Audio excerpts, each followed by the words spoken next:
Carlos Mendoza, CEO de un imperio de 15.000 millones, entró en el restaurante de lujo de su hotel en Madrid, vestido como un obrero. Quería probar el servicio sin ser reconocido. Pidió el chuletón más caro del menú, 300 euros de carne de wagyu. Pero cuando la camarera llegó con el plato, deslizó discretamente una nota bajo su tenedor. Las manos de Carlos temblaron leyendo esas 8 palabras escritas a mano. «Sé quién eres. Tu hija está en peligro». Levantó la mirada aterrorizado. La camarera, una mujer de 40 años con el uniforme impecable, lo miraba con ojos que conocía, ojos que no veía desde hacía 15 años. Era Isabel, la mujer que había amado y destruido para casarse con una heredera, la mujer que había desaparecido embarazada de su hijo, pero ese no era el verdadero shock. El maître se acercaba con 2 hombres de traje oscuro. No eran clientes. Eran los sicarios que Carlos había contratado para eliminar un problema empresarial, y ahora miraban a Isabel. En ese momento lo entendió. La hija de la que hablaba la nota no era su hija Carmen a salvo en la mansión. Era la hija que no sabía que tenía. E Isabel acababa de condenarla a muerte sirviéndole ese chuletón. El restaurante imperial del Hotel Palace brillaba como una joya en el corazón de Madrid esa noche de noviembre. Los candelabros de cristal de Baccarat proyectaban reflejos dorados sobre las mesas preparadas con porcelana de Sargadelos y plata maciza. Carlos Mendoza estaba sentado en la mesa 17, la del rincón discreto, que había elegido específicamente para su pequeña charada. Tenía 45 años, pero aparentaba 35, gracias a entrenadores personales, cirujanos estéticos y una vida dedicada al control absoluto. El imperio Mendoza, construido de la nada en 20 años, dominaba el mercado del lujo español. Pero esa noche, Carlos no llevaba sus habituales trajes de Loewe de 10.000 euros. Vestía vaqueros gastados, una camisa de cuadros comprada en el mercadillo, zapatos de trabajo manchados de barro falso. Quería probar si su personal trataba a todos los clientes con el mismo respeto, independientemente de la apariencia. Era un juego que hacía a menudo. Esta pantomima del millonario disfrazado de pobre le daba un escalofrío de poder saber que podía comprar todo el restaurante con un cheque, mientras los camareros lo miraban con desprecio mal disimulado. Normalmente terminaba con despidos masivos y una reestructuración total del servicio al cliente, pero esa noche el juego tomó un giro que Carlos nunca podría haber previsto. Cuando la camarera se acercó para tomar el pedido, el mundo pareció detenerse. No era una de las habituales chicas del este de Europa que poblaban los restaurantes de lujo madrileños. Era una mujer de 40 años, cabello castaño recogido en un moño perfecto, porte regio a pesar del uniforme de servicio. Pero fueron los ojos los que paralizaron a Carlos, ojos color miel con motas doradas que había visto por última vez 15 años antes, la noche en que había elegido el dinero sobre el amor. Isabel Herrera. La mujer que había amado en la universidad, la mujer que había abandonado cuando el padre de Victoria Rothschild había ofrecido fusionar sus imperios si Carlos se casaba con su hija. La mujer que había desaparecido en la nada después de que él le dijera con crueldad calculada que no era suficiente para el futuro que había planeado. Ella no reconoció en el mismo instante. Carlos vio el destello de shock en sus ojos, inmediatamente reemplazado por una máscara de profesionalidad glacial. Sus manos no temblaron mientras anotaba el pedido.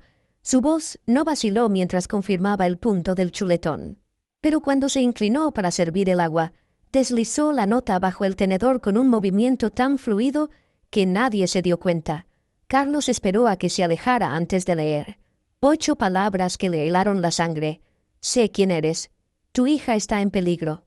El primer pensamiento fue para Carmen, su hija de 14 años, a salvo en la mansión fortificada a las afueras de Madrid con su madre Victoria. Pero luego miró a Isabel, que servía a otra mesa, y lo entendió. La forma en que evitaba su mirada, la tensión en sus hombros, el cálculo rápido en su mente. 15 años atrás, la ruptura, la desaparición de Isabel. Antes de que pudiera procesar completamente la implicación, notó movimiento en la puerta del restaurante. 2 hombres en traje oscuro de Armani entraron con el andar controlado de depredadores profesionales. Carlos los reconoció inmediatamente. Eran los hermanos Torresi, Los sicarios que había contratado a través de intermediarios para eliminar a Marcus Webb, el socio americano que amenazaba con revelar las irregularidades financieras del Imperio Mendoza. No deberían estar allí, no deberían saber dónde estaba. Sin embargo, el maître los conducía hacia una mesa con vista perfecta sobre todo el restaurante. Sus ojos escaneaban metódicamente la sala, deteniéndose en cada camarera. Carlos comprendió con horror cristalino lo que estaba sucediendo. Alguien había descubierto la existencia de una hija ilegítima. Alguien quería usarla como palanca contra él. Y los Torresi no estaban allí por Webb. Estaban allí para encontrar y eliminar a una chica que Carlos ni siquiera sabía que existía hasta 30 segundos antes. Isabel volvió con el chuletón, una obra maestra de carne a la parrilla, valorada en 300 euros, que ahora parecía ceniza en la boca de Carlos. Se inclinó para poner el plato y susurró rápidamente: «Elena. Se llama Elena. 14 años. Está en el apartamento sobre la cocina. No sabe nada de ti». Carlos agarró la muñeca de Isabel bajo la mesa, sintiendo el pulso acelerado bajo sus dedos. Los Torresi se habían acomodado y pedían vino, pero sus ojos no dejaban de moverse, de buscar. La decisión se tomó cuando vio a una chica entrar por la puerta de la cocina. 14 años, cabello oscuro como Isabel pero con los mismos ojos grises de Carlos. Elena, su hija, llevaba un delantal de cocina y traía una bandeja de pan fresco, inconsciente de que 2 asesinos profesionales estaban a punto de identificarla. Carlos se levantó de la mesa con calma estudiada, dejando 500 euros en efectivo junto al chuletón intacto. Caminó hacia el baño con el andar ligeramente tambaleante de quien ha bebido demasiado, una actuación perfecta que había perfeccionado en años de negociaciones donde fingir debilidad era un arma. En lugar de entrar al baño, Carlos se deslizó por la puerta del personal que Isabel había dejado estratégicamente entreabierta. Se encontró en un pasillo de servicio que olía a lejía y sofrito, un mundo paralelo al lujo descarado de la sala principal. Isabel lo esperaba, el rostro una máscara de rabia apenas contenida. La historia salió en fragmentos susurrados mientras subían las escaleras de servicio hacia el apartamento. Después de que Carlos la dejara, Isabel había descubierto que estaba embarazada. Había intentado contactarlo, pero él había cambiado todos los números, hecho que los abogados respondieran. Orgullosa y herida, había decidido criar a Elena sola. Había estudiado de noche para licenciarse en economía, mientras de día trabajaba como camarera. Elena era brillante, primera en selectividad, becas para las mejores universidades de Madrid, pero un mes antes, todo había cambiado. Un hombre se había presentado en el apartamento, diciendo ser un cazatalentos para una agencia de modelos. Había hecho preguntas sobre Elena, sobre su familia, sobre el padre. Isabel había mentido. Dijo que el padre había muerto, pero el hombre había sonreído como si conociera la verdad. Desde entonces había notado personas que la seguían, llamadas mudas, la sensación constante de ser observada.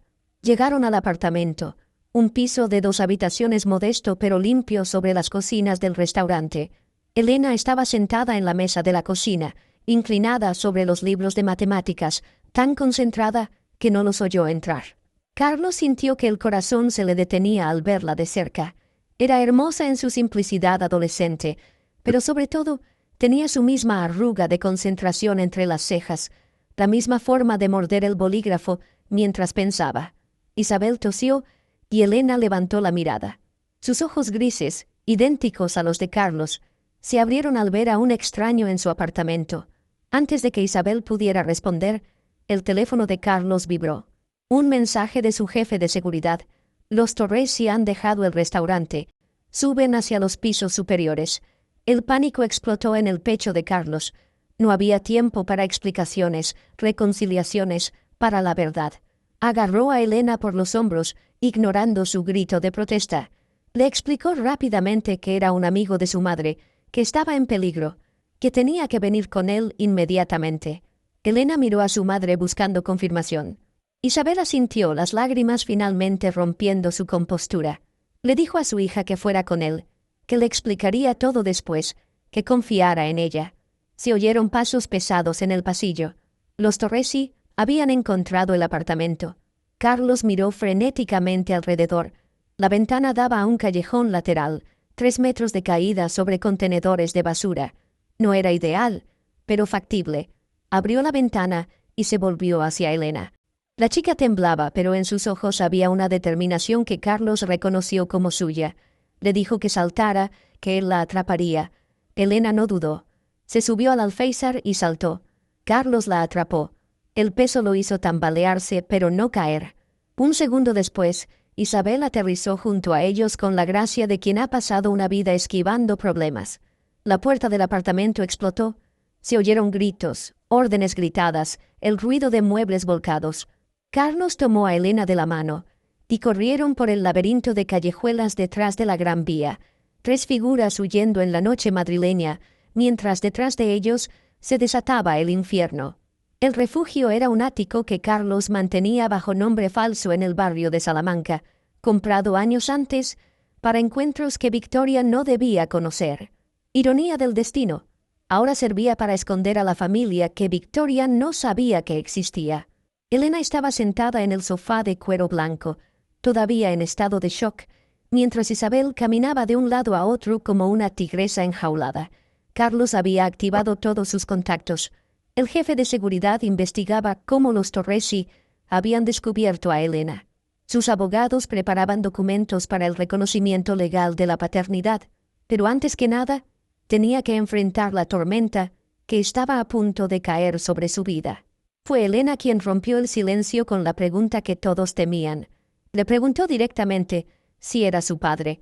La simplicidad devastadora de la pregunta dejó a Carlos sin aliento. Miró a esta chica que era sangre de su sangre, que había vivido 14 años sin él, que ahora lo miraba con una mezcla de curiosidad y resentimiento que le rompía el corazón. La verdad salió como sangre de una herida. Su amor por Isabel en la universidad. El ultimátum del padre de Victoria. Cásate con ella o pierde la oportunidad de construir el imperio que sueñas. La elección cobarde del dinero sobre el amor. Los años de éxito vacío. El matrimonio frío con Victoria. La hija Carmen criada como una extraña en una casa museo. Elena escuchó en silencio, pero Isabel explotó. 15 años de rabia reprimida salieron en un torrente de palabras cortantes.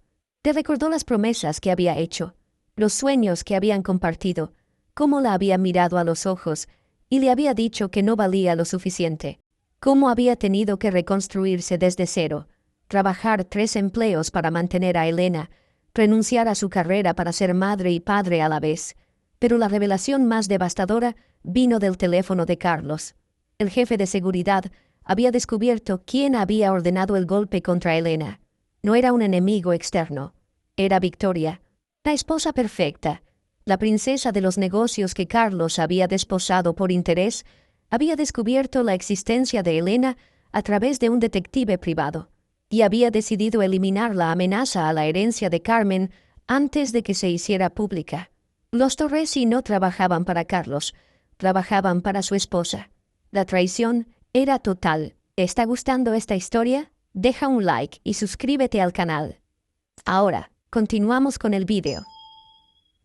Victoria, que Carlos creía demasiado fría y distante para sentir emociones fuertes, había orquestado el asesinato de una adolescente inocente para proteger el estatus de la verdadera hija.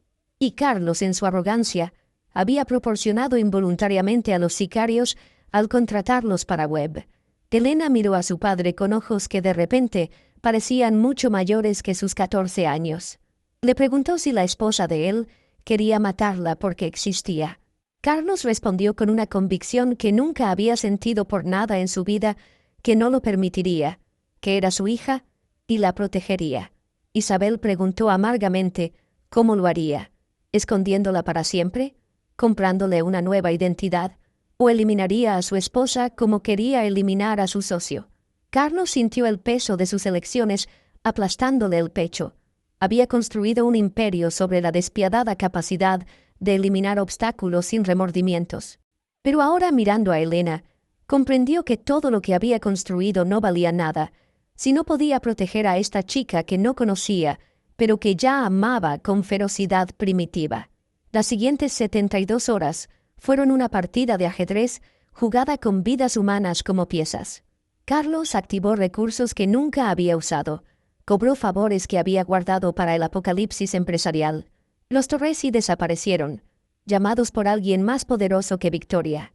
Los mejores abogados de España trabajaron día y noche para crear una estrategia legal inatacable, pero el verdadero campo de batalla era la mansión Mendoza, en las afueras de Madrid.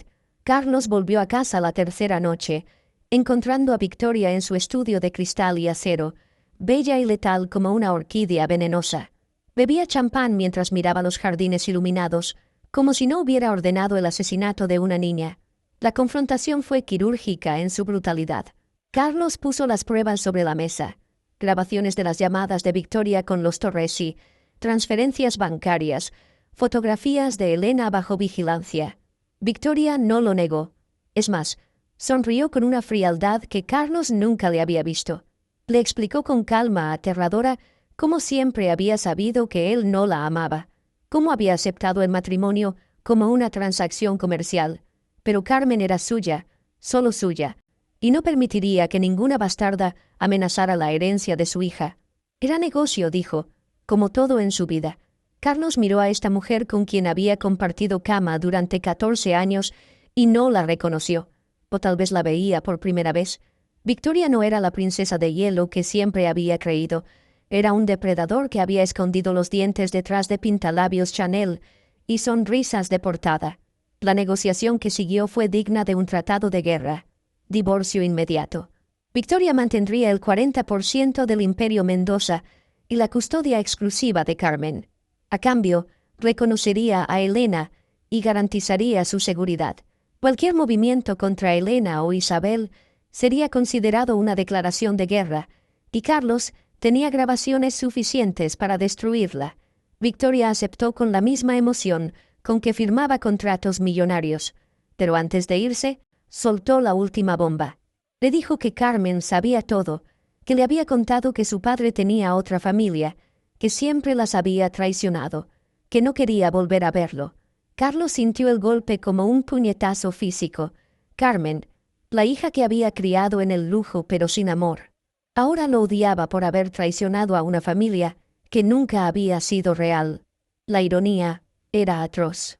2 semanas después, Carlos estaba sentado en un modesto apartamento en el barrio de Lavapiés que había alquilado para Isabel y Elena.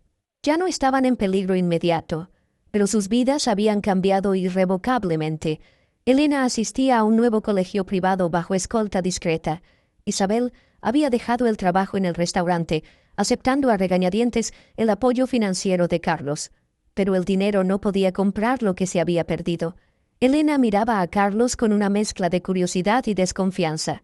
Tenía un padre, finalmente, pero era el mismo hombre que les había causado todo este caos. Isabel mantenía una distancia profesional, aceptando su presencia por Elena, pero rechazando cualquier intento de acercamiento personal. Fue durante una de estas visitas incómodas cuando el teléfono de Carlos sonó. Era Carmen. La voz de su hija de 14 años era fría como la de su madre. Le dijo que quería conocerla, a su otra hija. Carlos fue tomado por sorpresa. Victoria había pintado a Elena como el enemigo, y sin embargo, Carmen quería conocerla. Miró a Elena, que hacía los deberes en la mesa de la cocina, y tomó una decisión que podría destruirlo todo o salvarlo todo. El encuentro se organizó en territorio neutral, un café cerca del Retiro. 2 chicas de 14 años, una criada en el lujo extremo, la otra en la dignidad de la clase media, sentadas una frente a la otra mientras sus padres observaban nerviosamente. Carmen llegó en Bentley con chofer, vestida de Prada de pies a cabeza. Elena llegó en metro, vaqueros y sudadera del instituto. Sin embargo, cuando se miraron, vieron lo mismo, los ojos grises del padre que compartían. La conversación empezó rígida, formal. Luego Carmen hizo la pregunta que lo cambió todo. Le preguntó si estaba enfadada con él por no haber estado. Elena lo pensó y respondió que no, que estaba enfadada porque ahora estaba y había arruinado la vida que tenían. Carmen rió, un sonido amargo demasiado maduro para sus años. Dijo que al menos ella había tenido una vida, que ella solo había tenido una prisión dorada. Las dos chicas se miraron, y en ese momento nació algo. No amistad, todavía no, pero comprensión. Ambas eran víctimas de las elecciones de los adultos, peones en juegos que no habían elegido jugar. Empezaron a verse a escondidas de Victoria. Carmen le contaba a Elena cómo era crecer con todo pero sin amor. Elena le enseñaba a Carmen cómo tomar el metro, comprar helado de la señora María, vivir sin guardaespaldas.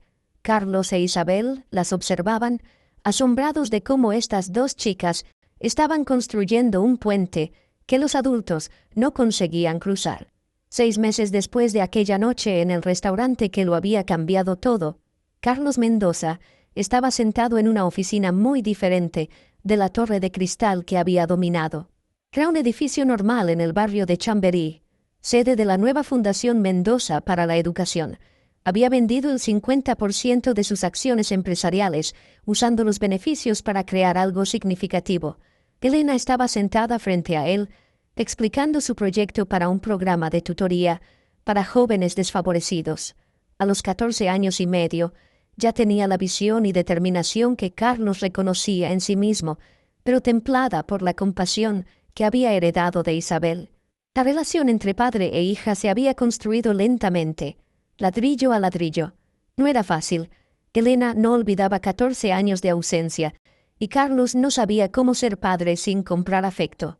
Pero estaban aprendiendo. Él a escuchar, ella a perdonar. Isabel había aceptado un puesto en la fundación como directora operativa. Su licenciatura en economía, conquistada de noche mientras criaba a Elena, finalmente servía para algo. Trabajaba con Carlos manteniendo límites profesionales férreos, pero a veces, cuando discutían sobre un proyecto particularmente apasionante, Carlos veía destellos de la chica que había amado en la universidad. El verdadero milagro era la relación entre Elena y Carmen.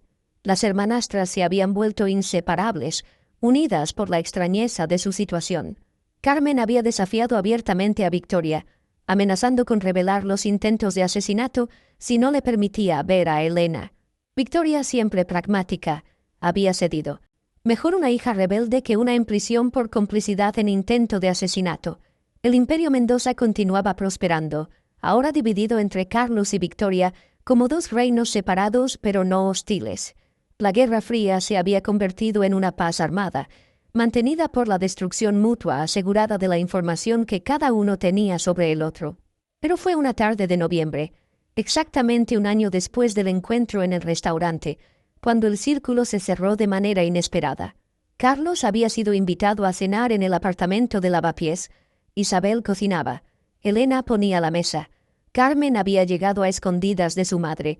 Por primera vez se sentaban todos juntos como, no una familia tradicional, pero algo nuevo.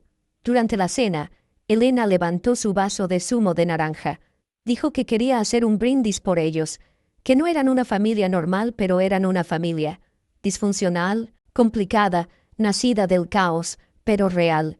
Carmen añadió que brindaba por las hermanas que se eligen en lugar de las que te tocan. Isabel, con reluctancia pero genuinidad, levantó su copa y brindó por las segundas oportunidades, incluso cuando no las merecemos. Carlos miró a estas 3 mujeres, la mujer que había traicionado, la hija que había ignorado, la hija que no había conocido, y comprendió que había perdido un imperio para ganar algo infinitamente más valioso. Brindó por la verdad, incluso cuando llega escrita en una nota bajo un chuletón. Todos rieron, incluso Isabel. Era un comienzo, no un final feliz. Todavía había heridas abiertas, confianza que reconstruir, años de ausencia que compensar. Pero en ese momento, en ese modesto apartamento de Lavapiés, 4 personas rotas estaban construyendo algo nuevo de las ruinas de sus vidas anteriores. El teléfono de Carlos sonó. Era su ex jefe de seguridad con noticias sobre Marcus Webb, el socio que originalmente había querido eliminar. Webb había sido arrestado por fraude, sin necesidad de los Torresi. Carlos apagó el teléfono sin responder. Ese mundo, el mundo donde ordenabas asesinatos durante comidas de negocios, ya no le pertenecía. Mientras Madrid brillaba fuera de la ventana, antigua y eterna como los problemas humanos que contenía, Carlos Mendoza comprendió la lección más importante de su vida. A veces entras en un restaurante para probar el servicio y descubres que la verdadera prueba eres tú. A veces una camarera con una nota puede salvar más de una vida, puede salvar un alma. Y a veces, solo a veces, perder todo por lo que has luchado es la única forma de encontrar aquello por lo que vale la pena vivir. Elena tenía razón. No eran una familia normal. Eran una familia nacida del caos, de la traición, del intento de asesinato, de las mentiras, pero también eran una familia nacida de la verdad, del coraje de una madre que había protegido a su hija sola, de la determinación de dos hermanas de conocerse a pesar de todo, de la capacidad de un hombre de cambiar cuando pensaba que era demasiado tarde. Y mientras lavaban los platos juntos, el millonario, la camarera, la heredera y la bastarda, riendo por un chiste tonto de Carmen, Carlos comprendió que este momento valía más que todos sus miles de millones, porque al final, no es el dinero lo que define a un hombre, son las elecciones que hace cuando una camarera le entrega una nota que dice: «Sé quién eres, tu hija está en peligro». Y Carlos Mendoza, por primera vez en su vida, había elegido correctamente. Dale me gusta. Si crees que la verdad, por dolorosa que sea, siempre libera. Comenta con el momento que más te impactó. Comparte para todos los padres que todavía tienen que conocer a sus hijos. Suscríbete para más historias de redención y segundas oportunidades. A veces una nota bajo un chuletón puede salvar una vida. A veces el enemigo es la persona con quien duermes. Y a veces, solo a veces, perder un imperio es el precio justo para encontrar una familia.